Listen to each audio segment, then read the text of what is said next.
Hello everyone, John AG here. Welcome back to my channel, Aurex. If you haven't yet, subscribe to my channel.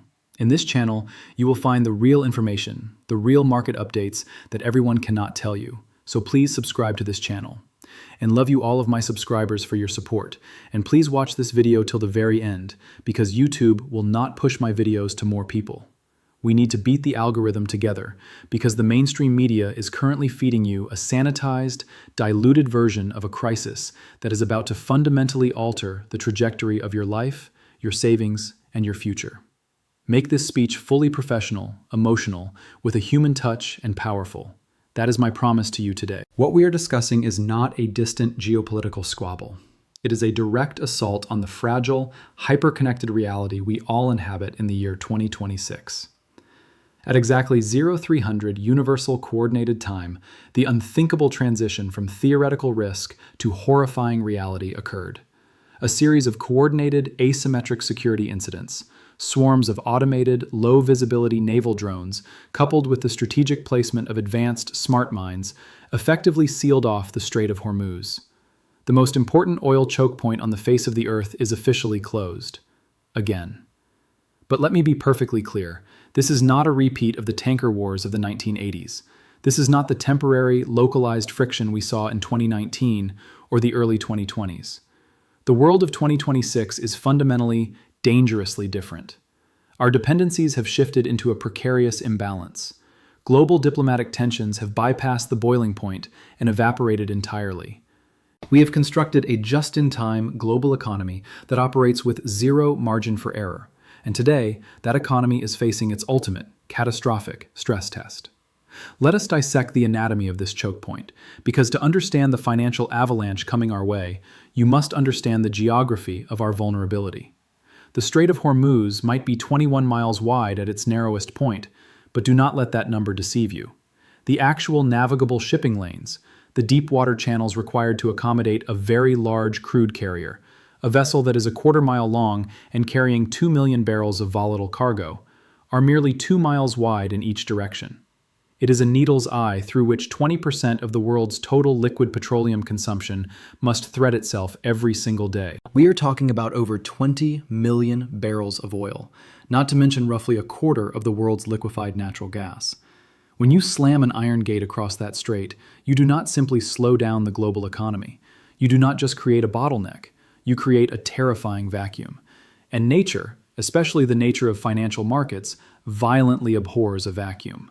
Within the first 4 hours of the confirmed blockade, we witnessed Brent crude violently detach from its fundamental anchors, jumping from $82 to over $110 a barrel in a matter of minutes. The trading algorithms on Wall Street, in London, and in Tokyo began cannibalizing each other. Options markets priced in a volatility spike so severe that market makers simply stepped away, refusing to provide liquidity. We are not just looking at a supply shortage. The markets are currently pricing in raw, unadulterated fear. When analysts run their models today, they are applying exponential risk premiums, calculated through continuous compounding, where the anticipated future price is driven by fear over time. P future, P initial buckets, P initial for future, final for future, by 548, 5 of 545, 5 of 550 price. P in risk premium times time.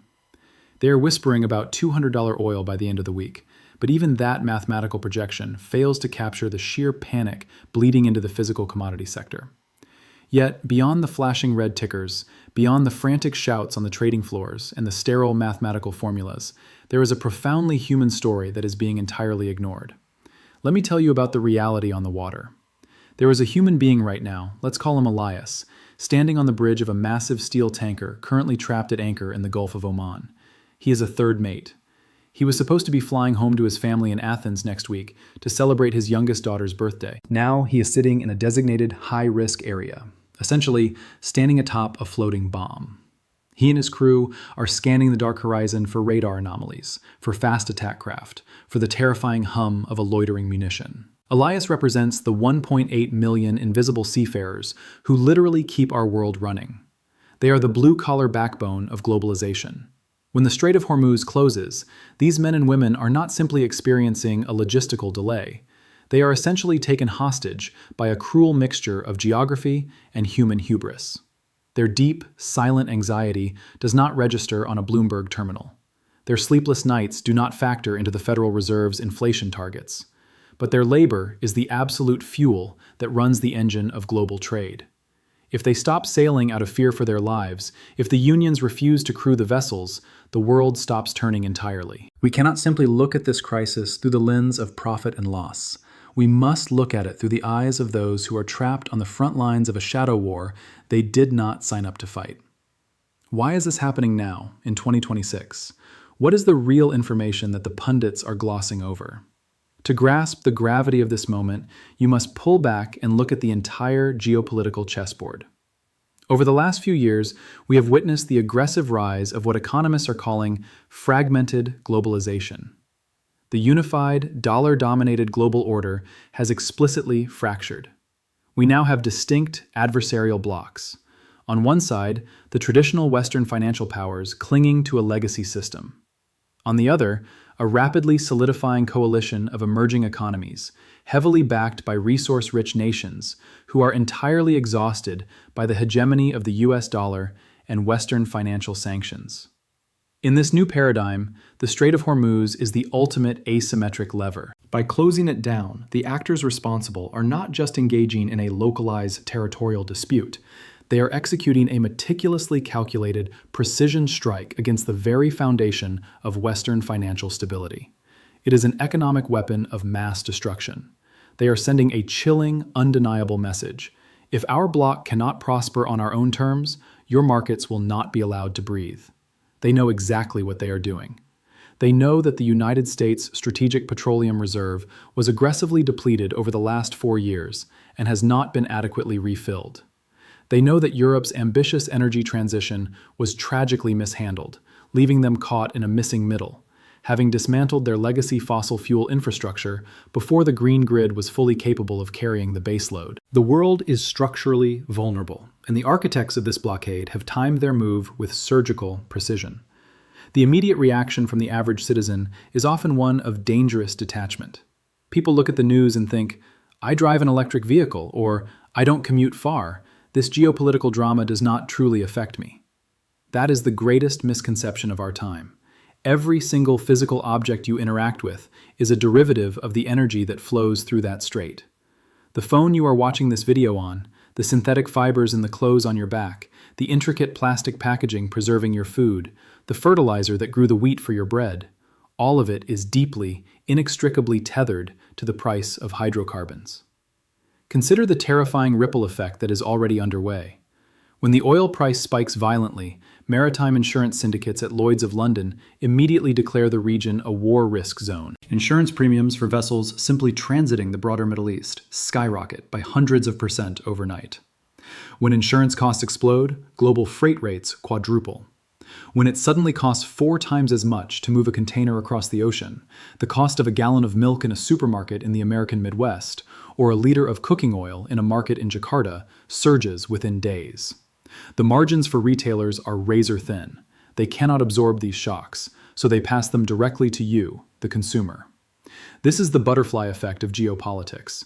A single submerged mine in the warm waters of the Persian Gulf directly leads to an elderly pensioner in London having to choose between heating her home and eating a warm meal.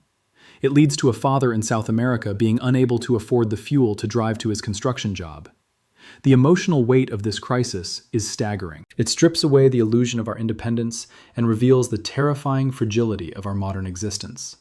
We are entirely dependent on a complex web of logistics that can be severed by a handful of bad actors with cheap, asymmetric technology. But let us venture deeper into the shadows, into the spaces where the real wealth is extracted during a crisis. While retail investors panic, selling their retirement portfolios at a devastating loss, the smart money, the ruthless institutional apex predators, anticipated this. They do not fear chaos, they monetize it. Where is the capital flowing in the dark? First, we are seeing a massive, unprecedented rotation into physical gold. As the unwritten rule of the petrodollar system, the guarantee of energy security in exchange for dollar pricing, is existentially threatened, sovereign wealth funds are quietly hoarding gold. They are preparing for a world where fiat currency is no longer trusted as a store of value. Secondly, we must talk about the shadow fleet. Operating completely outside the jurisdiction of Western sanctions and standard maritime law is a ghost navy of aging, uninsurable tankers. As the legitimate shipping companies refuse to enter the strait, these dark vessels are firing up their engines. They are turning off their transponders, sailing blind into the conflict zone, and charging astronomical blood premiums to deliver smuggled crude to the highest bidder. This is the dark underbelly of the global economy. During every major crisis, there is a massive transfer of wealth from the panicked masses to the prepared few. Billions of dollars in commodity derivatives are being settled today, yielding staggering fortunes for those who had the foresight, or the inside intelligence, to bet against global stability. This is exactly why you follow Aurex. We do not just stare at the flames consuming the market. We rigorously investigate who supplied the matches. The pressure mounting in the halls of power right now is unimaginable. The traditional response to a closure of Hormuz is the deployment of overwhelming naval force. Freedom of navigation operations are currently being frantically drawn up in the Pentagon and allied command centers. Carrier strike groups are pivoting, fighter squadrons are on alert.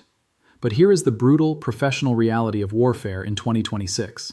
You cannot simply brute force your way through a 21st century blockade. You cannot escort a fragile, slow-moving supertanker carrying 2 million barrels of highly flammable crude oil through a gauntlet of hypersonic anti-ship missiles, autonomous drone swarms, and smart mines without suffering catastrophic casualties. The defensive advantage has shifted dramatically to the asymmetric actor. If a single miscalculation occurs, if one stray missile penetrates the defense grid of an Aegis destroyer and strikes a fully loaded VLCC, we are no longer just dealing with a financial meltdown. We would be facing an ecological and humanitarian catastrophe that would render the Exxon Valdez incident a footnote in history. Millions of barrels of toxic crude would suffocate the Persian Gulf, destroying marine life, devastating local desalination plants that millions rely on for drinking water, and effectively turning the region into a graveyard of modern ambition. The military option is not a clean surgical solution. It is a roll of the dice with the survival of the global ecosystem at stake. What makes this specific moment so profoundly gripping is what it reveals about our collective future. Over the past decade, we were sold a comforting narrative. We were promised that the green energy revolution would rapidly decouple our economies from the volatility of Middle Eastern geopolitics. We were told that solar panels, wind turbines, and battery megafactories would insulate us from the blackmail of petrostates. But the harsh, undeniable truth of 2026 is that we are trapped in the in-between. We leaped from an airplane and discarded our primary parachute, trusting that we could stitch together a new one before we hit the ground. We have vastly underestimated the immense, energy-dense requirements of our digital, AI-driven world. We need reliable baseload power more today than we did 10 years ago, and renewable infrastructure, while growing, simply cannot yet shoulder the immense burden of global industry. Therefore, paradoxically, our margin for error is smaller now than it has ever been. We are more vulnerable to a supply shock through the Strait of Hormuz today because our fallback reserves are depleted and our alternative systems are incomplete. This crisis is a brutal, unforgiving wake-up call. It is a reminder that despite our technological arrogance, geography still reigns supreme. Narrow waterways, physical borders, and the harsh realities of resource extraction still dictate the fate of nations. The blue lines on our maps are not just geographic features, they are the fragile arteries of human progress. I want you to pause and truly reflect on the magnitude of the system we have constructed. It is an absolute marvel of human engineering and cooperation, a delicate choreography that brings products from across the ocean to your doorstep in days. But it is entirely brittle. It relies on the continuous cooperation of nations that fundamentally despise one another. It relies on the safe passage of volatile chemicals through the most heavily contested waters on Earth. It relies on the blind, optimistic assumption that tomorrow will function exactly like yesterday. But today is the day that assumption died. The strait is closed. The arteries are blocked. The financial markets are convulsing in real time, teetering on the edge of a historic unwinding. The real information you need to absorb right now is that we are crossing a threshold. We are entering a volatile, unforgiving chapter of history where the old economic rules, the established diplomatic norms, and the reliable market safety nets no longer apply. You must prepare yourself. This requires more than just rebalancing a portfolio or buying a few extra supplies. It requires profound mental resilience. It requires the emotional fortitude to look at a changing world without the comfort of self-delusion. Do not let the panic of the herd dictate your actions. Stay grounded, stay fiercely analytical, and understand the deep structural shifts happening beneath the surface noise.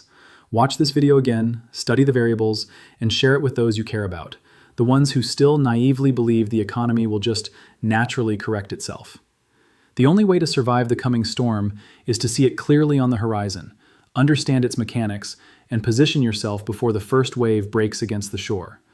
I will be monitoring every naval movement, every shadow market transaction, and every geopolitical pivot hour by hour.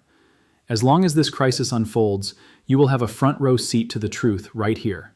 Stay hypervigilant, protect your families, keep your eyes wide open to the reality of the board, and never stop questioning the narrative you are being fed.